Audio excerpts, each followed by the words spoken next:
এই দক্ষিণ চব্বিশ পরগনা জেলা পরিষদ আপনাদের দেখাচ্ছি জেলা শাসকের কার্যালয়ের মুহূর্তে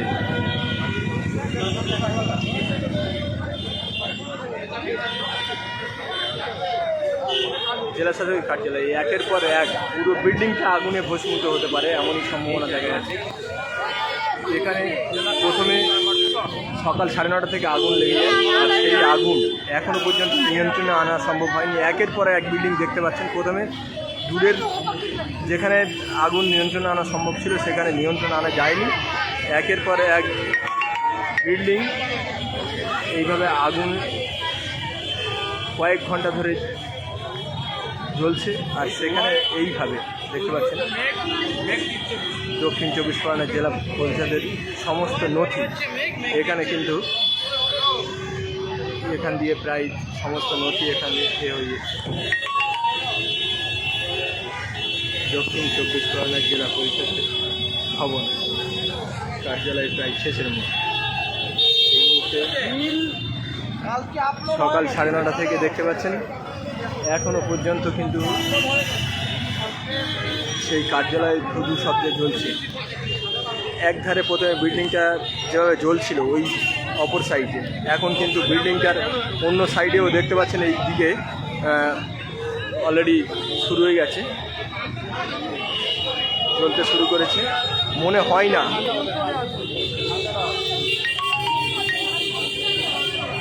যে এখানে কোনোভাবে নিয়ন্ত্রণে আনতে পারবেন দমকল বাহিনী, যেহেতু সর্বোচ্চ সিংহই তারা কিন্তু এখনও পর্যন্ত আর হাওয়ার গতিবেগ যেভাবে ছুটছে, হাওয়ার গতিবেগ দিয়ে মনে করা যাচ্ছে যে নিয়ন্ত্রণে আনাটা প্রচণ্ড কঠিন। যদিও মালিকের কৃপায় বৃষ্টি শুরু হয়েছে, দেখা যাক এই বৃষ্টিতে কতটা নিয়ন্ত্রণে আসে। কিন্তু পাশাপাশি যে ঝড়ে কিন্তু এখনও পর্যন্ত বড় সমস্যার সম্মুখীন হয়ে আছে। পুরো মেঘ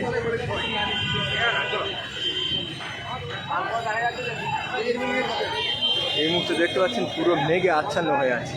এইসব রাস্তাঘাট দেখতে পাচ্ছেন সম্পূর্ণ মেঘে আচ্ছন্ন। একটার পর একটা কিন্তু বাড়ি বিল্ডিং সেগুলো কিন্তু একের পর এক জ্বলতে শুরু করেছে।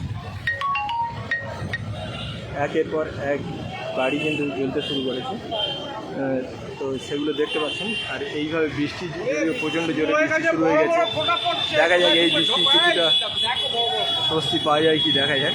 বৃষ্টি প্রচণ্ড জোরে প্রচণ্ড গতিতে বৃষ্টি এসছে এই মুহূর্তে কলকাতায়।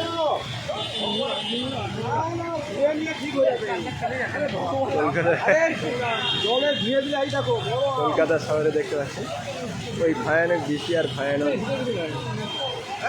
ঢুকবে।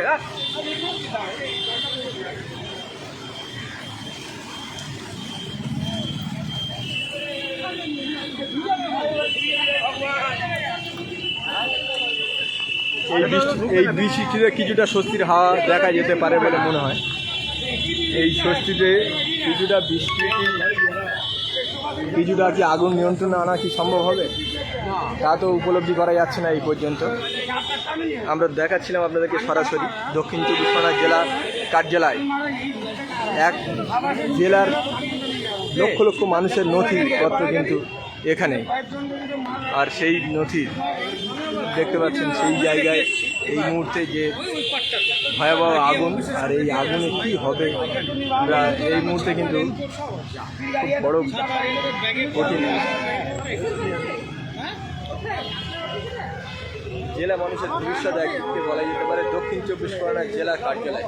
এই ভয়ানক পরিস্থিতি কী হবে, সাধারণ মানুষের কোনো কি ক্ষয়ক্ষতির সম্মুখীন হতে পারে মনে করবেন আপনারা? এই মুহূর্তে দাঁড়িয়ে যে ভয়ানক সকাল 9টা থেকে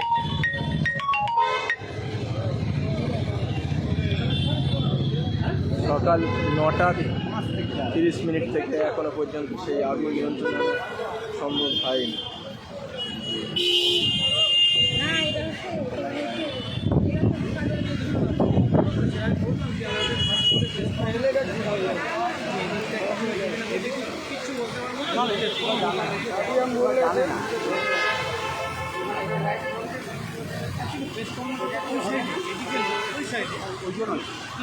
কিন্তু ভয়ানকভাবে বৃষ্টির রূপ ধারণ করেছে। দেখা যাক বৃষ্টিকে কতটা নিয়ন্ত্রণে আনা সম্ভব হয়। তবে মনে হচ্ছে না যে এখনো আগুনকে অ্যারেস্ট করতে পারো না, এত ঘন্টায় আগুন এখনো নিয়ন্ত্রণে আনা সম্ভব হয়নি। আরও একের পর এক বিল্ডিং কিন্তু আগুনে ভস্মীভূত হচ্ছে। প্রথম ওই ধারে বিল্ডিংয়ে আগুন যেভাবে লেগে পড়েছিল, তারপরে একের পর এক কিন্তু বিল্ডিংয়ে আবার আগুন লেগে পড়েছে। ছাতাটা সোজা করে একটু ধরবেন দয়া করে। আমরা ছাতার মধ্যে থেকেও লাইভ করব, দেখাচ্ছি এই মুহূর্তে আগুনের কারণে কি কিছুটা স্বস্তির হাওয়া। যেখানে ধোঁয়া সাদা হয়ে যাচ্ছে সেখানে কি ওই আগুনে কি বৃষ্টির ফোঁটা থেকে আগুনের ধোঁয়ার রং পরিবর্তন কি মনে করা যাচ্ছে। এই মুহূর্তে কিন্তু আগুনের এই বৃষ্টি দমকল বাহিনী যেটা নিয়ন্ত্রণে এই মুহূর্তে আনতে পারেনি, সেটা কিন্তু এই মালিকের দান যে আগুন নিয়ন্ত্রণ আনার উপলব্ধি করা যাচ্ছে। দেখা যাক কি হয়। তবে সেই অর্থে জোরালো বৃষ্টি নেই এই মুহূর্তে।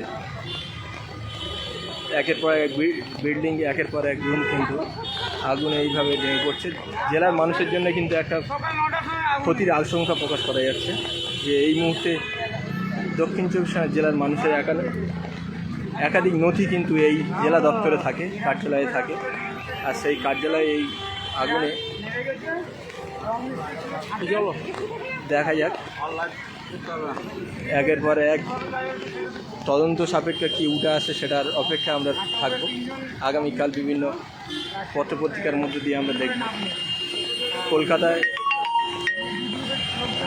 এর মধ্যে জেলা শাসক প্রেস কনফারেন্স ক্যান্সেল করেছে। 4:30 প্রেস কনফারেন্স ছিল আজকের জেলা শাসক দপ্তরে। ডিআইসিও বলেছেন, অনন্যা মজুমদার জানিয়েছেন বিজ্ঞপ্তি দিয়ে যে জেলা শাসক 4:30টার সময় যে সাংবাদিক বৈঠক ডেকেছিলেন সেটা বন্ধ করেছেন। এই পরিস্থিতিতে তা কী মনে করা হচ্ছে এই মুহূর্তে বৃষ্টির আশঙ্কা যা, তাতে কি এই আগুনের কিছুটা নিয়ন্ত্রণ আনা কি সম্ভব হবে? কি মনে করছেন আপনি? সেটা যারা দমকল বাহিনী আছেন ওরা বলতে পারবেন, ওদের ধ্যান ধারণা আমাদের থেকে অনেক বেশি। আমরা তো সংবাদ মাধ্যমের লোক, আমরা সংবাদটা বুঝি। একের পর এক কিন্তু বিল্ডিং কিন্তু ক্ষয়ক্ষতি হয়ে যাচ্ছে, যেটা চোখের সামনে বিভাগীয় দপ্তর ওরা বোঝেন। সকাল 9:30 থেকে আপনারা দেখেছেন যে আগুনের লেগে গিয়েছে, তারপরে এখনও পর্যন্ত নিয়ন্ত্রণ আনা সম্ভব হয়নি। তো সেক্ষেত্রে কি মনে করছেন বিল্ডিং? আমি ভেবেছিলাম ডিজি ফায়ার অনুপ শর্মাকে দেখতে পাবো, দমকলের সচিব জাভেদ খলিল আহমেদ সাহেবও আসবেন ভেবেছিলাম, কিন্তু খলিল আহমেদ সাহেব আসেননি। এত বড় একটা দুর্ঘটনা কিন্তু জেলার ঊর্ধ্বতর কর্তৃপক্ষ যারা আছেন আধিকারিক, তারা রাজ্যের আধিকারিক, তারা খলিল আহমেদ হচ্ছে সচিব, দমকল সচিব, তারা কিন্তু এসে এখনো পর্যন্ত উপস্থিত হননি। ডিজি ফায়ার হচ্ছে Anup Sharma, IPS, senior IPS. এটা আলিপুর সদর দপ্তর, জেলা দক্ষিণ চব্বিশ পরগনা জেলা শাসক দপ্তর। সেখানে এই মুহূর্তে সকাল 9:30 থেকে যে আগুন, সেই আগুনে এখনও নিয়ন্ত্রণে আনা সম্ভব হয়নি। আপনারা দেখছেন সেই আগুন এখনও জ্বলছে। লাইভে দেখাচ্ছি আপনাদেরকে গ্লোবাল টিভির পর্দায়। আমাদের সঙ্গে আছেন বিজ্ঞ সিনিয়র সাংবাদিক কিংসুক ভট্টাচার্য। আমরা বৃষ্টি